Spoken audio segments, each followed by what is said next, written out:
All right, all the way from Epoma. She is a medical practitioner. In fact, she is the president, I call her chairman of the Nigerian Medical Association, the female branch. Yes, she's the number one woman when you talk about medicine in Edo State. Let me to welcome Dr. Irene Ahileno. Doc, thank you so much for joining us in the studio. Visually, though. Thank you. Thank you. All Good right. morning. So it's been like for a long time we're hearing about female genital mutilation, and people are like, thinking that at least despite their awareness, this might have been brought down or reduced to the barest minimum, but it's still prevalent. What do you think is behind this? Thank you very much for having me. Like you rightly said, I'm Dr. Irene Akidino. I'm the president of the Medical Women Association of Nigeria, Edo State. Today, February 6th, there's the zero tolerance and increased awareness against female genital mutilation. It's we will agree that yes, the incidence is dropping, but it's still common, and even in parts of Edo State, it's been found to be common among the Edo people, really. Though the incidence has reduced to about 20%, but we still have that. And that's why the theme for this year is stepping up the pace, strengthening alliances, and building movements to end FGM, because we understand that we all have to come together. There's a law in Edo State in 1999 to end female genital mutilation with a 3-year imprisonment. But most of the perpetrators, people who do that, are traditional birth attendants. And this is because there's a lot of cultural myths and insinuation regarding female genital mutilation. It's also called female genital cutting.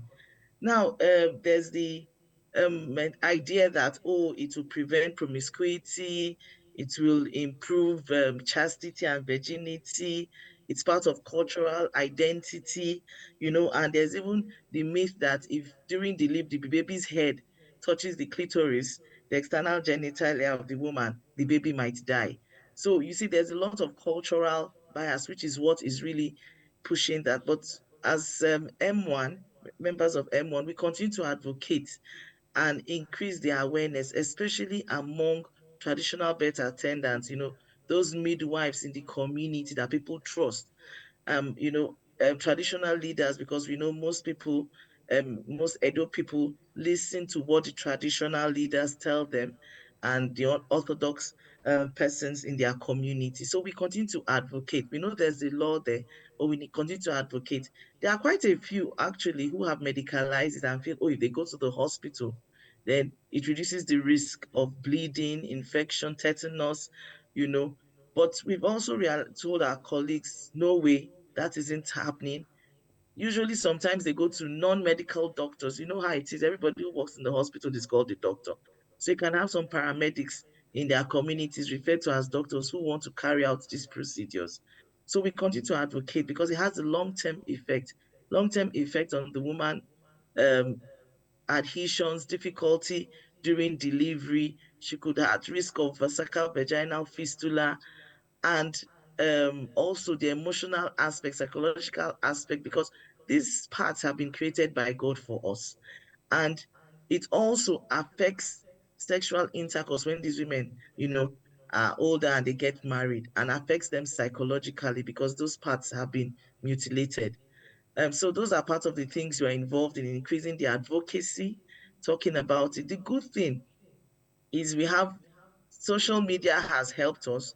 There's a lot of awareness in the younger persons. So if this become mothers, the tendency is that they're not going to take their children, because it only occurs in infancy, really, from newborns to about 19 years. So if we have a lot of advocacy with younger ones being enlightened, then these numbers will come down.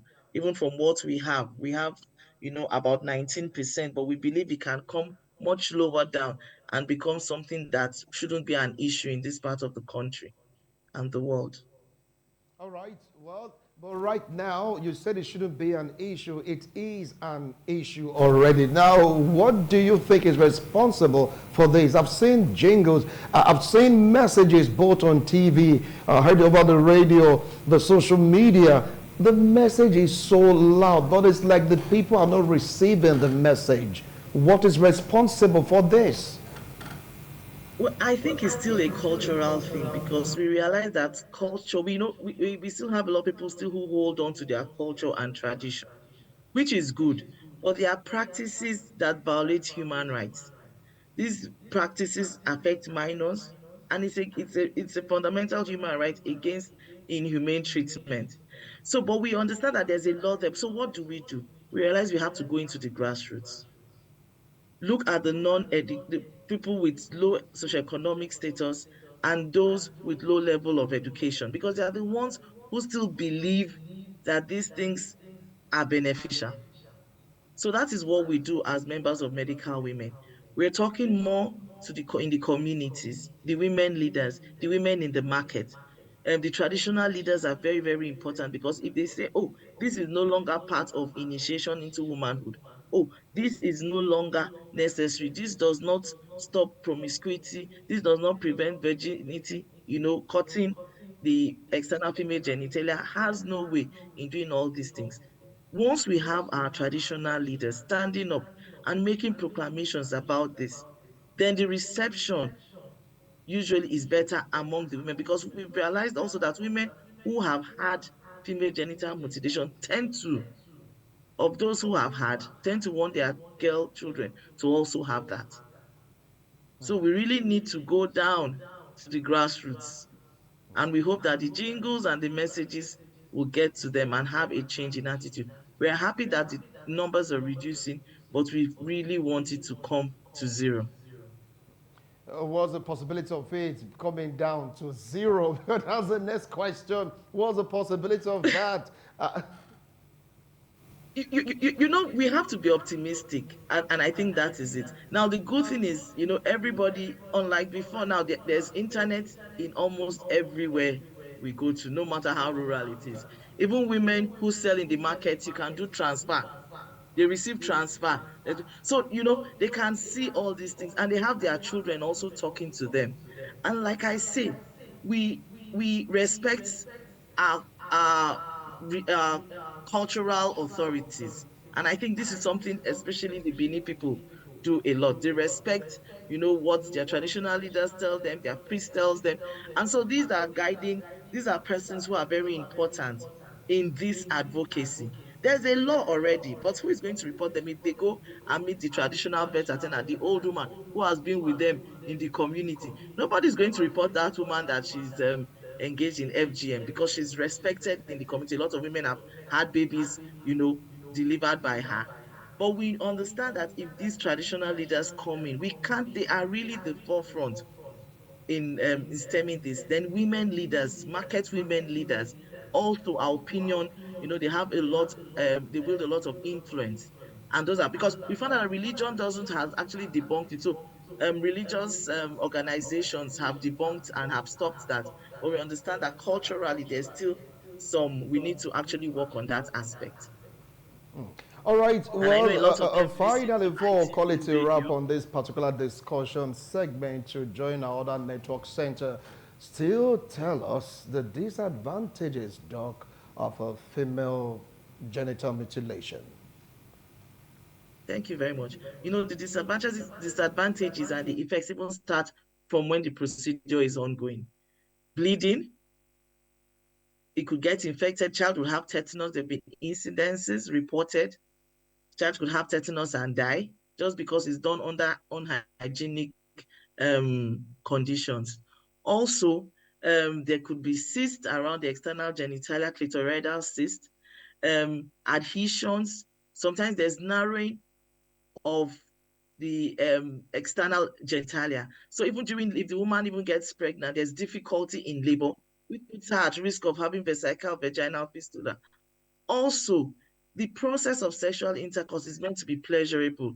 And with those external genitalia, God has put them there for that purpose.